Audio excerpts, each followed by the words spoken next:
सावन का महीना था। बारिश की हल्की बूंदें धरती को ताजगी से भर रही थीं। चारों ओर हरियाली फैली हुई थी और गांव के लोग अपने रोजमर्रा के कामों में व्यस्त थे।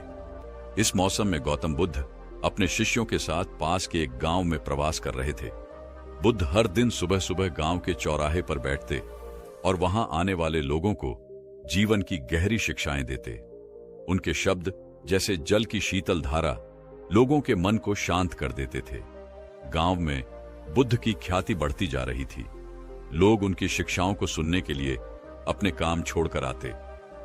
कुछ उनके प्रवचन से प्रेरित होकर अपने जीवन को बदल रहे थे। वहीं बुद्ध के शिष्य हर पल उनके साथ रहते, उनसे सीखते और उनके धैर्य और करुणा का प्रत्यक्ष अनुभव करते। लेकिन हर चमकती चीज सोना नहीं होती।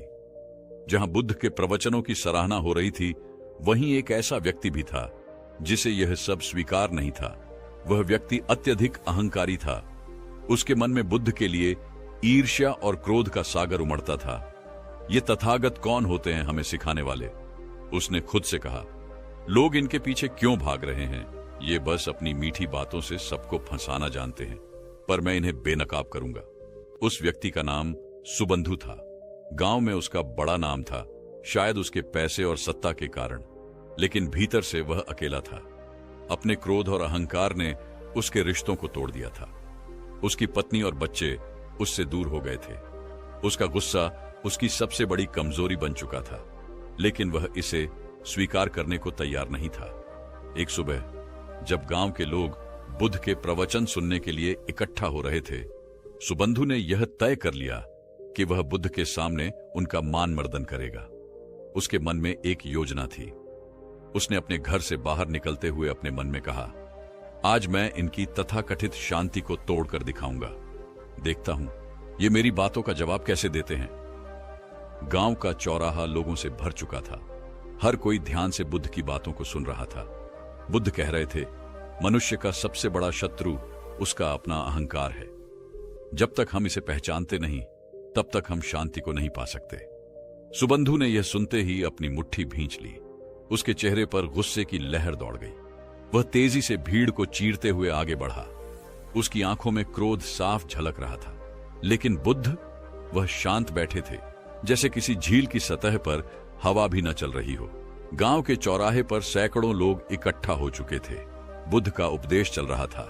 उनकी वाणी में ऐसी गहराई थी कि हर कोई मंत्रमुग्ध होकर सुन रहा था। लोग शांत थे, जैसे समय थम गया हो। बुद्ध ने कहा, जो क्रोध पर काबू पा लेता है, वह जीवन के सबसे बड़े युद्ध को जीत लेता है। तभी अचानक भीड़ को चीरता हुआ सुबंधु क्रोध से भरा हुआ तेज कदमों से आगे बढ़ा। उसके चेहरे पर उबलता गुस्सा और कटुता साफ दिखाई दे रही थी। उसकी आवाज गूंज उठी, तथागत, आप कौन होते हैं हमें उपदेश देने वाले? क्या आप सोचते हैं कि आप यहां आकर हमें सिखाएंगे कि कैसे जीना है? यह सुनते ही लोगों की निगाहें सुबंधु की ओर मुड़ गईं। सबके चेहरों पर आश्चर्य और असमंजस था। आनंद और अन्य शिष्य चौंक गए। आनंद ने सुबंधु की ओर गुस्से से देखा, लेकिन बुद्ध, वह अभी भी शांत बैठे थे, जैसे कुछ हुआ ही ना हो। सुबंधु ने अपनी आवाज और तेज करते हुए कहा, आपके ये प्रवचन, ये दिखावा है।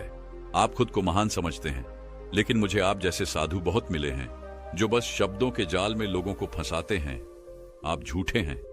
उसकी बातें अब अपमानजनक होती जा रही थीं। वहां खड़े लोग असहज हो गए। आनंद ने आगे बढ़कर कहा, तुम्हें नहीं पता तुम किससे बात कर रहे हो? भगवान बुद्ध के लिए इस तरह के शब्द मत बोलो। बुद्ध ने आनंद की ओर हाथ उठाकर इशारा किया, आनंद, रुक जाओ। हर व्यक्ति अपनी पीड़ा को व्यक्त करता है, इसे प्रकट करने दो। सुबंधु ने बुद्ध की इस शांति को देखकर और भी तीखी बात कहनी शुरू कर दी। देखा, यही तो है आपका नाटक, यह चुप रहकर सब सहने का दिखावा। पर मैं जानता हूं, भीतर से आप भी मुझसे डरते हैं, इसीलिए कुछ नहीं बोलते, है ना? शिष्य अब और अधिक क्रोधित हो रहे थे, लेकिन बुद्ध, उनकी आंखों में अभी भी करुणा झलक रही थी। उन्होंने सुबंधु की हर बात को धैर्यपूर्वक सुना। उनके चेहरे पर न तो क्रोध था, न असहजता। सुबंधु ने जब देखा कि उसकी बातों का बुद्ध पर कोई असर नहीं हो रहा है, तो उसका क्रोध और बढ़ गया। उसने भीड़ की ओर मुड़कर कहा, देखो, यह व्यक्ति तुम्हें शांत होने का पाठ पढ़ाता है, लेकिन खुद कुछ भी नहीं कर सकता। यह सब दिखावा है। लोग कुछ भी कहने से डर रहे थे, लेकिन उनके भीतर सवाल उठ रहे थे। बुद्ध आखिर कुछ क्यों नहीं कह रहे? वे क्यों इसे सहन कर रहे हैं? सुबंधु की तीखी बातें चलती रहीं। हर शब्द जैसे आग की चिंगारी बुद्ध की ओर फेंका जा रहा था, लेकिन बुद्ध का धैर्य चट्टान की तरह स्थिर था। सुबंधु की तीखी आवाज चौराहे पर गूंज रही थी। उसके शब्दों में क्रोध, अपमान और अहंकार का मेल साफ झलक रहा था। लोग सहमे हुए थे, शिष्य क्रोधित थे, लेकिन बुद्ध, वह शांत बैठे थे, जैसे पहाड़ पर बहने वाली हवा, स्थिर, गहन और अप्रभावित। सुबंधु ने अपनी बात खत्म करते हुए व्यंग्य से कहा, अब क्या हुआ तथागत? चुप क्यों हो? बोलिए, आप जैसे महान उपदेशक के पास मेरे सवालों का कोई उत्तर नहीं है? बुद्ध ने धीरे से अपनी आंखें उठाईं।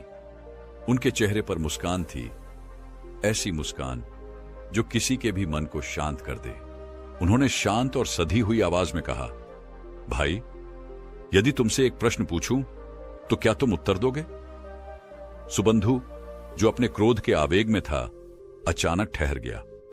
वह थोड़ा चौंक गया, लेकिन अपने स्वर को तीखा रखते हुए बोला, पूछो, तुम्हारा सवाल भी सुन लेते हैं। बुद्ध ने अपनी जगह पर स्थिर बैठते हुए कहा, यदि कोई व्यक्ति किसी को उपहार देता है और वह उपहार लेने से इनकार कर दे, तो वह उपहार किसके पास रहता है? सुबंधु को यह सवाल सुनकर समझ नहीं आया कि इसका क्या मतलब है। उसने व्यंग्य से हंसते हुए कहा, यदि कोई उपहार नहीं लेता तो जाहिर सी बात है, वह उस व्यक्ति के पास ही रहेगा जिसने उसे दिया। बुद्ध ने उसी शांति से उत्तर दिया, बिल्कुल सही कहा तुमने। और अब सोचो, तुम जो मुझे क्रोध, अपशब्द और अपमान का उपहार दे रहे हो, यदि मैं उसे स्वीकार न करूं तो यह उपहार किसके पास रहेगा? बुद्ध के शब्दों ने जैसे पूरे माहौल को स्थिर कर दिया। हर कोई स्तब्ध था। सुबंधु, जो अब तक आत्मविश्वास से भरा था, अचानक खामोश हो गया। उसने अपनी आंखें झुका लीं। बुद्ध ने अपनी बात को आगे बढ़ाया, भाई, क्रोध और अपमान भी वैसे ही हैं जैसे कोई उपहार। यह देने वाले का अपना चयन होता है, लेकिन लेने वाले का भी अधिकार है कि वह इसे स्वीकार करे या नहीं। मैं तुम्हारे क्रोध और अपमान को स्वीकार नहीं करता, इसलिए यह तुम्हारे पास ही रहेगा। शांति और स्थिरता के साथ बोले गए ये शब्द सुबंधु के भीतर गहराई तक उतर गए। वहां खड़ी भीड़ भी एकदम शांत हो गई। आनंद और अन्य शिष्य बुद्ध की बातों से प्रभावित होकर उन्हें निहार रहे थे। सुबंधु ने पहली बार अपने भीतर कुछ अजीब सा महसूस किया। वह समझ नहीं पा रहा था कि यह क्या था, शर्म, आत्ममंथन या कुछ और।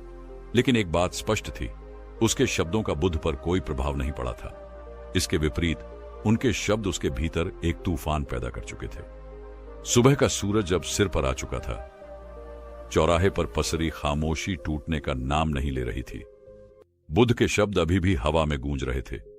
क्रोध और अपमान देने वाले के पास ही रहते हैं यदि उन्हें स्वीकार न किया जाए।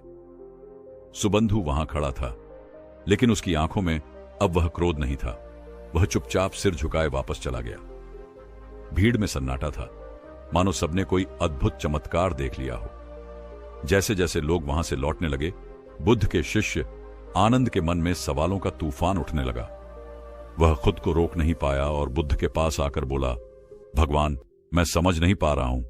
वह व्यक्ति आपको अपमानित कर रहा था, आपके बारे में अपशब्द कह रहा था, और फिर भी आपने उसे कुछ नहीं कहा, न डांटा, न कोई प्रतिक्रिया दी। आखिर आपने ऐसा क्यों किया? बुद्ध ने आनंद की ओर देखा। उनकी आंखों में करुणा और धैर्य का मेल था। उन्होंने धीरे से पूछा, आनंद, अगर कोई तुम्हें गुस्सा दिलाने की कोशिश करे तो क्या तुम्हें गुस्सा आना जरूरी है?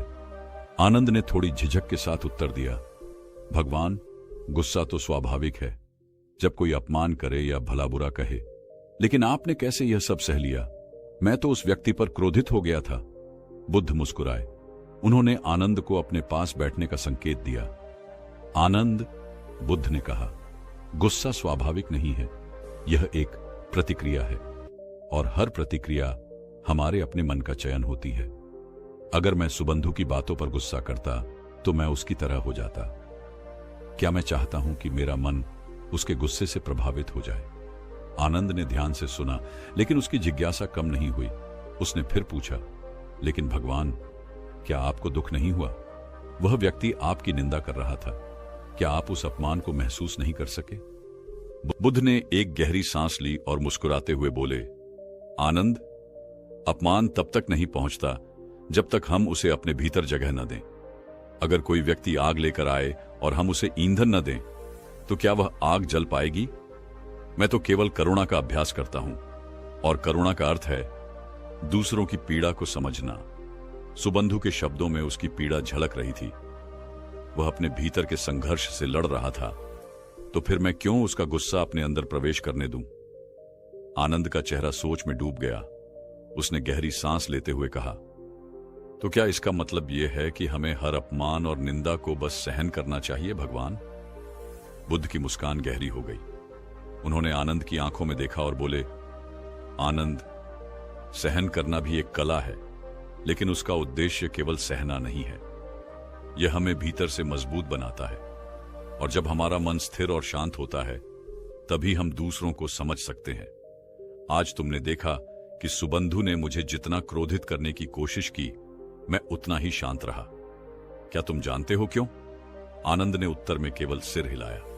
वह समझना चाहता था। सुबंधु गांव की पगडंडी पर धीमे धीमे चल रहा था। उसके कदम थके हुए थे और मन अशांत। बुद्ध के शांत उत्तर ने उसके भीतर कुछ ऐसा जगा दिया था जिसे वह पहचान नहीं पा रहा था। क्रोध, जो उसकी पहचान बन चुका था, पहली बार उसे बोझिल लग रहा था। गांव से दूर एक पुराना बरगद का पेड़ था। सुबंधु वहां जाकर बैठ गया। उसने अपनी मुट्ठियां भींच लीं और अपने आप से कहा, यह क्या हो रहा है मुझे? मैं हमेशा सही रहा हूं। लोग मुझसे डरते हैं, मेरा सम्मान करते हैं, लेकिन आज उस तथागत के सामने ऐसा क्यों लगा कि मैं हार गया हूं? उसके भीतर का अहंकार उसे कचोट रहा था, लेकिन बुद्ध की मुस्कुराहट और उनके शब्द बार बार उसकी यादों में गूंज रहे थे। यदि कोई उपहार स्वीकार न करे तो वह वापस देने वाले के पास रहता है। सुबंधु के चेहरे पर अचानक एक बेचैनी उभरी। उसने खुद से पूछा, क्या यह क्रोध, यह कटुता मेरे ही पास रह गई है? मैं इसे दूसरों पर फेंकता हूं, लेकिन शायद वे इसे कभी ले ही नहीं पाए। क्या मैं ही इसका भार ढो रहा हूं? उसकी आंखें भर आईं। उसने अपने चारों ओर देखा। पेड़ों की सरसराहट, पक्षियों की चहचहाहट, सब कुछ उसे शांत करने की कोशिश कर रहा था, लेकिन उसके भीतर का तूफान थमने का नाम नहीं ले रहा था। पहली बार उसने अपने जीवन पर नजर डाली। क्यों मैं हमेशा गुस्से में रहा? क्यों मैंने हर किसी को चोट पहुंचाई? क्या मैं वाकई इतना कमजोर हूं कि मुझे अपना अस्तित्व साबित करने के लिए दूसरों को अपमानित करना पड़ा? बरगद के नीचे बैठे बैठे सुबंधु फूट फूट कर रोने लगा। उसने अपने सिर को घुटनों में छिपा लिया। उसकी आंखों से आंसू लगातार बह रहे थे। यह वही व्यक्ति था जो कुछ घंटे पहले तक अपने क्रोध और अहंकार में डूबा हुआ था। अब वह अपनी ही कमजोरियों के सामने खड़ा था। कुछ देर बाद सुबंधु ने सिर उठाया। उसका चेहरा आंसुओं से भीगा हुआ था, लेकिन उसकी आंखों में एक नई चमक थी। उसने मन ही मन कहा, मुझे तथागत के पास लौटना होगा। मुझे उनसे माफी मांगनी होगी। शायद मैं उनसे कुछ सीख सकूं। शायद वह इस बोझ से मुझे मुक्त कर सके। सुबंधु ने धीरे धीरे गांव की ओर कदम बढ़ाए। हर कदम के साथ उसका हृदय हल्का हो रहा था। वह जानता था कि यह आसान नहीं होगा। भीड़ के सामने माफी मांगना, अपने अहंकार को तोड़ना, यह सब उसके लिए असंभव जैसा था। लेकिन बुद्ध की करुणा ने उसे कुछ नया अनुभव करने का साहस दिया था। गांव पहुंचने पर बुद्ध अब भी उसी स्थान पर बैठे थे। उनके शिष्य और अनुयायी उनके चारों ओर शांत मुद्रा में बैठे थे। वहां का वातावरण शांत और पवित्र था। सुबंधु ने दूर से बुद्ध को देखा। उनका चेहरा अभी भी वैसा ही था, मुस्कुराता हुआ, शांत और गहरा। सुबंधु के कदम धीमे हो गए। उसकी सांसें तेज हो रही थीं। क्या मैं माफी मांगने के काबिल हूं? उसने खुद से पूछा, लेकिन फिर उसने खुद को संभाला। अगर मैं आज नहीं गया तो शायद कभी नहीं जाऊंगा। मुझे यह करना ही होगा। सुबंधु ने भीड़ के पास पहुंचकर अपनी जगह बनाई। सब उसे देखकर चौंक गए। आनंद ने उसे देखा और उसके चेहरे पर आश्चर्य था। वह फिर से आया है, अब क्या चाहता है? सुबंधु ने बुद्ध के करीब जाकर धीमे स्वर में कहा, भगवान, मैं आपसे कुछ कहना चाहता हूं। सुबंधु की आवाज में अब एक शर्मिंदगी थी। वह आंखें झुके हुए खड़ा था, जैसे अपने दिल का बोझ साझा करने के लिए शब्दों को ढूंढ रहा हो। लेकिन बुद्ध की शांति ने उसे मजबूती दी। बुद्ध ने उसे देखा, फिर धीरे से बोले, सुबंधु, तुम मुझसे कुछ कहना चाहते हो तो कहो। तुम्हारी आत्मा अब एक गहरे मंथन में है, तुम्हें अपने भीतर की यात्रा पूरी करनी होगी। सुबंधु की आंखों में आंसू थे, लेकिन उसने खुद को संभाला। उसने धीरे धीरे कहा, भगवान, मुझे खुद पर घृणा हो रही है। मैंने जिन लोगों को तिरस्कृत किया, उनका अपमान किया, वह सभी मुझे माफ कर सकते हैं, लेकिन अब मैं खुद को कैसे माफ करूं? मैं समझ नहीं पा रहा हूं, क्या करूं? उसकी आवाज में एक दर्द था जो पूरी तरह से उसके भीतर की उलझन को दर्शा रहा था। बुद्ध ने उसे एक गहरी नजर से देखा। उनके चेहरे पर एक हल्की मुस्कान थी, जो एक ऐसे व्यक्ति की मुस्कान थी जो किसी और के दर्द को समझ सकता है। उन्होंने धीमे स्वर में कहा, तुम्हारे शब्द, तुम्हारा क्रोध, तुम्हारा अहंकार, ये सब तुम्हारे भीतर के अंधकार से आते थे, लेकिन यह अंधकार तब तक नहीं रहता जब तक तुम उसे अपनी चेतना से बाहर नहीं निकालते। सुबंधु ने सिर झुका लिया और बुद्ध ने फिर कहा, तुम सोचते हो कि तुम अपने किए गए कर्मों को कैसे माफ कर सकोगे, लेकिन मैं तुमसे एक सवाल पूछता हूं, क्या तुम अपने अंधकार से भाग सकते हो? सुबंधु की आंखों में एक हलचल थी। उसने सोचा, फिर धीरे से उत्तर दिया, नहीं भगवान, अंधकार से भागना संभव नहीं है, मुझे उसी का सामना करना होगा। बुद्ध की आंखों में गहरी समझ थी। उन्होंने फिर कहा, ठीक वही बात है सुबंधु, तुम्हारे भीतर जो अंधकार है, वह तुम्हारा क्रोध, तुम्हारा अहंकार, तुम्हारा भय, यह सब सिर्फ तुम्हारी आत्मा की छाया है, और एक दिन जब तुम इसका सामना करोगे, यह छाया धीरे धीरे मिट जाएगी, क्योंकि प्रकाश और अंधकार एक साथ नहीं रहते। सुबंधु की आंखों में अब एक नई लहर थी। वह यह समझने लगा था कि वह केवल अपने भीतर के अंधकार से भागने का प्रयास कर रहा था, जबकि उसे उसका सामना करना था। बुद्ध ने उसकी बातों को समझते हुए और भी गहरे शब्दों में मार्गदर्शन देना शुरू किया। तुम्हारे अंधकार के अंतर्गत जो दर्द है, वह सिर्फ तुम्हारे भीतर नहीं है, यह सब लोग सहते हैं। जब तुम अपने दर्द को समझते हो, तो तुम दूसरों के दर्द को भी समझ पाओगे। तुम्हारी करुणा तभी प्रकट होगी जब तुम अपने भीतर के घावों को पहचानोगे और उन्हें ठीक करने का प्रयास करोगे। सुबंधु की आंखों में चमक आ गई। उसने धीरे से कहा, क्या मैं वाकई इसे बदल सकता हूं भगवान? बुद्ध की आंखों में गहरी शांति थी। उन्होंने उसे संबोधित करते हुए कहा, यह परिवर्तन तुम्हारे भीतर ही है सुबंधु। तुम अपने विचारों, अपनी क्रियाओं और अपने दृष्टिकोण को बदलने से शुरुआत कर सकते हो। परिवर्तन हमेशा भीतर से आता है। जब तुम स्वयं को बदलोगे, तो तुम्हारे आसपास का संसार भी बदल जाएगा। सुबंधु ने एक गहरी सांस ली, और जैसे ही बुद्ध की बातों ने उसे आत्मविश्वास दिया, उसने महसूस किया कि वह सच में कुछ बदल सकता है। वह अब अपने भीतर की जंग जीतने के लिए तैयार था।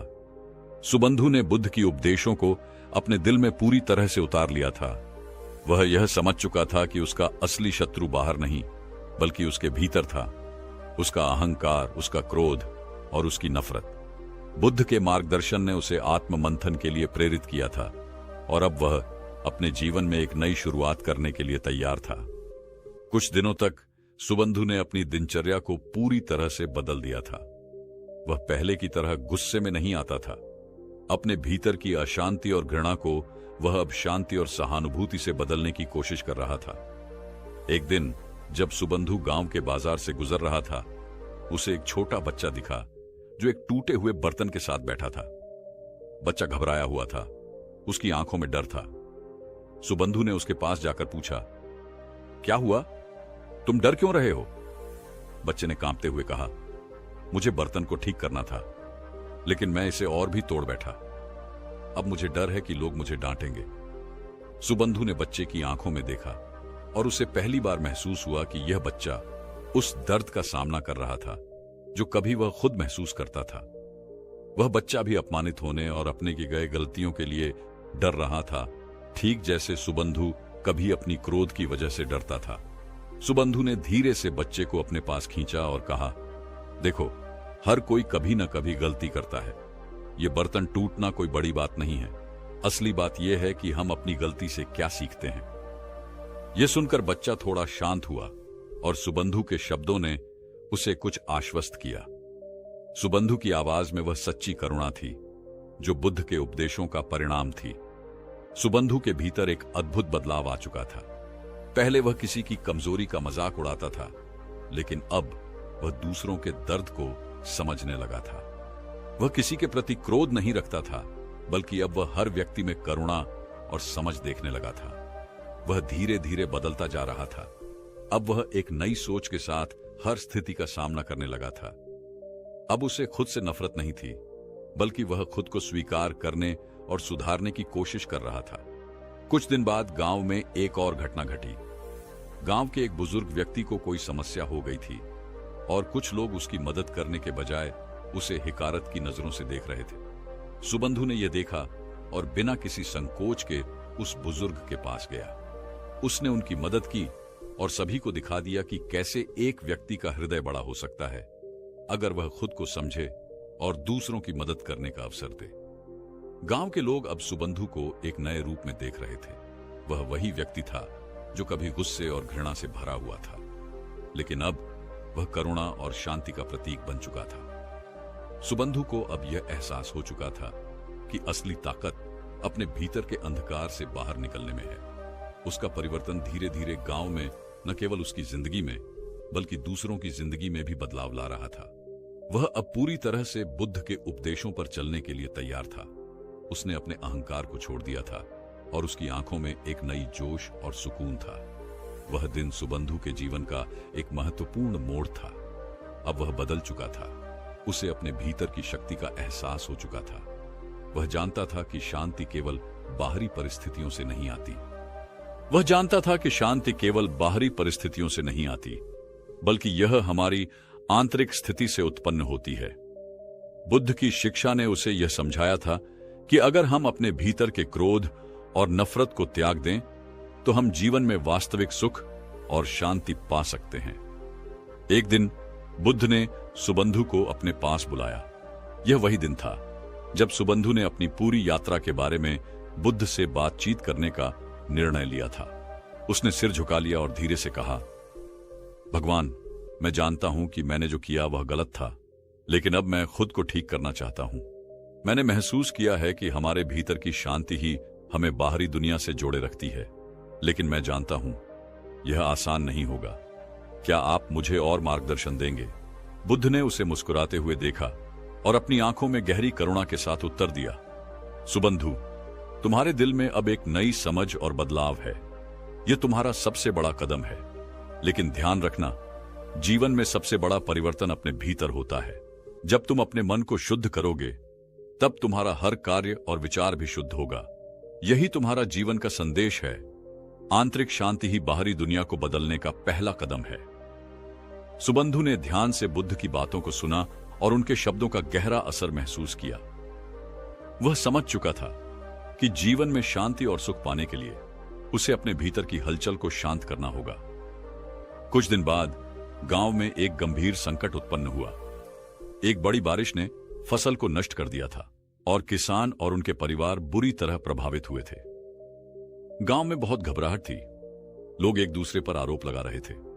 ऐसे समय में सुबंधु ने बुद्ध के उपदेशों को याद किया और एक कदम आगे बढ़ते हुए वह गांव वालों के पास गया।